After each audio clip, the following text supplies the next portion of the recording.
Tehran থেকে ওয়াশিংটনের দূরত্ব প্রায় 11,000 কিলোমিটার। আকাশপথে যেতে লাগে 16 ঘন্টা।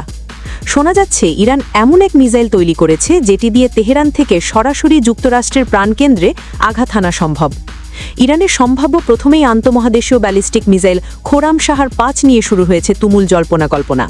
বিশ্বের অল্প কিছু দেশের কাছে এমন দূরপাল্লার বিধ্বংসী মিসাইল রয়েছে। গুঞ্জন সত্যি হলে ইরান যোগ দেবে সেসব দেশের কাতারে। আর তখন ইসরায়েল তো বটেই, যুক্তরাষ্ট্র চলে আসবে ইরানের নাগালে। খোরাম শহর 5-এর ক্ষমতা নিয়ে চলছে ব্যাপক আলোচনা। এটির রেঞ্জ 12,000 কিলোমিটার, ম্যাক 16 গতিসম্পন্ন এবং 2 টন ওজনের ওয়ারহেড বহনে সক্ষম। এর রেঞ্জ যুক্তরাষ্ট্রের মূল ভূখণ্ড পর্যন্ত বিস্তৃত।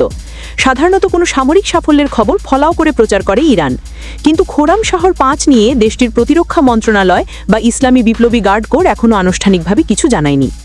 তবে ইরানের রাষ্ট্রীয় সংবাদ মাধ্যম প্রেস টিভি অনানুষ্ঠানিক সূত্র থেকে নতুন মিসাইলটির ব্যাপারে জেনেছে, যদিও কিছু গণমাধ্যম ভুলভাবে মিসাইল পরীক্ষার খবর প্রচার করেছে।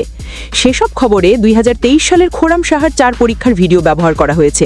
তবে খোরাম শহর 5 মিসাইল প্রস্তুত থাকার সম্ভাবনা উড়িয়ে দিচ্ছে না প্রেস টিভি। এছাড়া ইরানের শীর্ষ সামরিক কমান্ডাররা বারবার ইঙ্গিত দিয়ে আসছেন তাদের হাতে এমন অস্ত্র রয়েছে যা বিশ্ব আগে দেখেনি। আন্তঃমহাদেশীয় ব্যালিস্টিক মিসাইল হলো একটি দূরপাল্লার নির্দেশিত মিসাইল, যা অন্তত 5,500 কিলোমিটার পাল্লার মধ্যে মহাদেশ জুড়ে বিভিন্ন ধরনের ওয়ারহেড সরবরাহ করার জন্য ডিজাইন করা হয়েছে। ওয়ারহেডের ভর কমানো হলে কিছু মিসাইলের পাল্লা 16 থেকে 18,000 কিলোমিটার পর্যন্ত হতে পারে, যা পৃথিবীর প্রায় প্রতিটি স্থল অবস্থানকে নিশানা করতে পারে। খোরাম শহর 5-এর রেঞ্জ 12,000 কিলোমিটার, যা যুক্তরাষ্ট্রের মূল ভূখণ্ড আওতায় আনতে সক্ষম। এর গতি ম্যাক 16 অর্থাৎ ঘন্টায় প্রায় 20,000 কিলোমিটার বলে জানা গেছে। ইরান ইতিমধ্যে হাইপারসনিক ফাত্তাহ মিসাইল পরীক্ষার মাধ্যমে ম্যাক 15 গতির প্রযুক্তিগত সক্ষমতা প্রদর্শন করেছে। খোরাম শহর 5-এর আরেকটি আকর্ষণীয় বৈশিষ্ট্য হল এর 2 টন ওয়ারহেড পেলোড, যাকে আমেরিকান বাংকার বাস্টার বোমার শক্তির সাথে তুলনা করা হচ্ছে।